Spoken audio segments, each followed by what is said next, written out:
ბატონ გიაყანჩელთან ერთად რო ვაკეთებდი შოუს რუსთაველის თეატრში, ხო, ძალიან აბა შაკნიდან ახალი გამოსული ვიყავი, ნუ საერთოდ არაფერი შემოსავალი 0, ყველაფერი გადაკეტილი, მოკლედ ბანკები გადაკეტილი, ფულის კონტროლი და მეთქი რა ვქნა, მეთქი რომ სახლიდან გავიდე რამენაირად და მეთქი დავით სტუდიაში გავალ, ბიჭებს ვთხოვ რომ იქ მუსიკა რაღაც ჯერჯერობით და მე განაზღაურება მერე იქნება შემოსავლიდან და რაღაცა და მოკლედ აი ესეთ პირობებში მუშაობდი სტუდიაში და თქვენ თუ გახსოვთ მაშინდელი დრო ხო? ნუ ყველას მაცლიდან რა, აი აქეთ იქიდან ვინც იყო და რაღაცა, ვინც კონკრეტულად რაღაცა შეიძლება ურთიერთობა მქონოდა ადამიანებთან, ხო, ბევრი ადამიანი წავიდა ჩემგან რა, ნუ აღარ მეკარებოდა ესე ვთქვათ რა.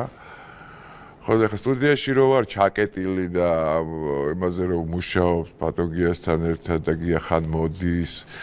კვირაში ერთხელ მოდიოდა იქ რაღაც სიმღერები, ტექსტები, მუსიკა, ესა, ლაპარაკობდით ვინ და გოგოს პარტია მჭირდებოდა თქვენ გახსოვთ, მე უკვე ნატო მეტონიძეს შევთავაზე ეს ამბავი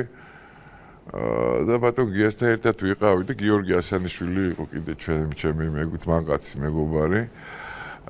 ხმის რეჟისორი რა, ვინც არის შოუს ხმის რეჟისორი და გადავწყვიტეთ რომ ქეთათოსთვის გვეთქვა რა ჩარკვიანისთვის და ქეთათოს დაურეკეთ და ქეთათო თა ვიცოდი ხა რა განწყობაზეც იყო ირაკლის განწყობებიც ვიცოდი სანამ გარდაიცლებოდა და ქეთათო არ იყო მაშინ თავრობასთან ესე ვთქვათ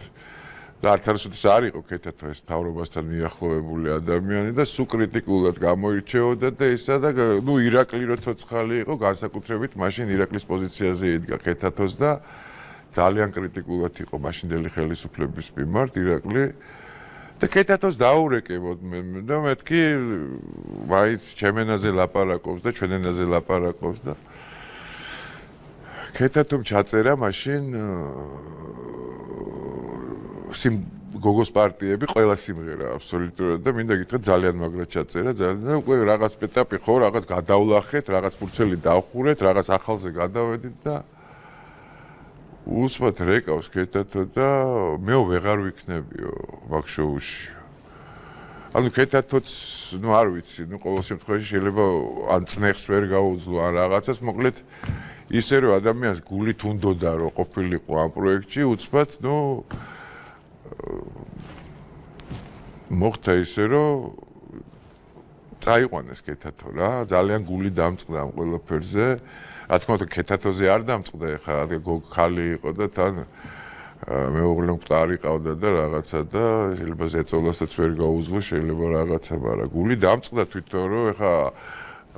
აბსოლუტურად ყველა თითქმის ყველა ვისათანაც მეგობრობდი ძმაკაცობდი ასე თუ ისე აი ესე ნელ-ნელა მეცლებოდნენ ხელიდან რა თუ არ უნდათ ამ შოუს გამოსვლა და ყველაფერს ჩარლიჩობდნენ რომ ეს არის შოუ არ გამოსულიყო მართლა და მართლა ვერ გავაკეთე მაშინ ვერ მოვასწარი უფრო სწორედ სააკაშვილის დროს რომ ეს შოუ დამემთავრებინა და მერე უკვე რომ შეიცვალა ხელისუფლება მერე დავამთავრე ეს შოუ და მერე ნატოს დაურეკე და ნატოს ვთხოვე ძალიან რომ ნატო მეთქი მიშველე ხო და ისედაც თავიდან ნატოსთვის უნდა მეთქვა ჩემი ბრალია ეს ყველაფერი რა მაგრამ ნუ რას არ მოვიდგენდი რომ ესეთი რაღაცა მოხდებოდა მოკლედ ეს რო იცოდეთ რა როგორ მოხდა და რა მოხდა და რას აკეთებდნენ საერთოდ ხელოვნების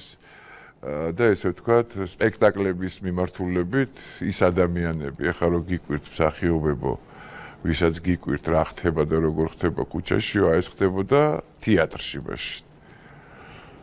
თეატრში ხდებოდა ხო გამზადებული სპექტაკლიდან გამზადებული შოუდან ამახიეს ერთ-ერთი მსახიობი და თავიდან მომიწია მერე ყველაფრის გაკეთება ხო და იმიტომ ვიძახდი იმიტომ ვთქვი წინა გადაცემაში რომ ნუ სპეკულირებენ ვიღაცეები და ბევრი სხვათა შორის ირაკლი ჩარკვიანით რა დაანებეთ გარდაცვლილ ადამიანებს თავი არავინ არ იცის, ვინსად იქნებოდა და ვინ ამ მხარეს დაიჭირდა დღეს, ან საერთოდ დაიჭირდა თუ არ დაიჭირდა რამე მხარეს რა.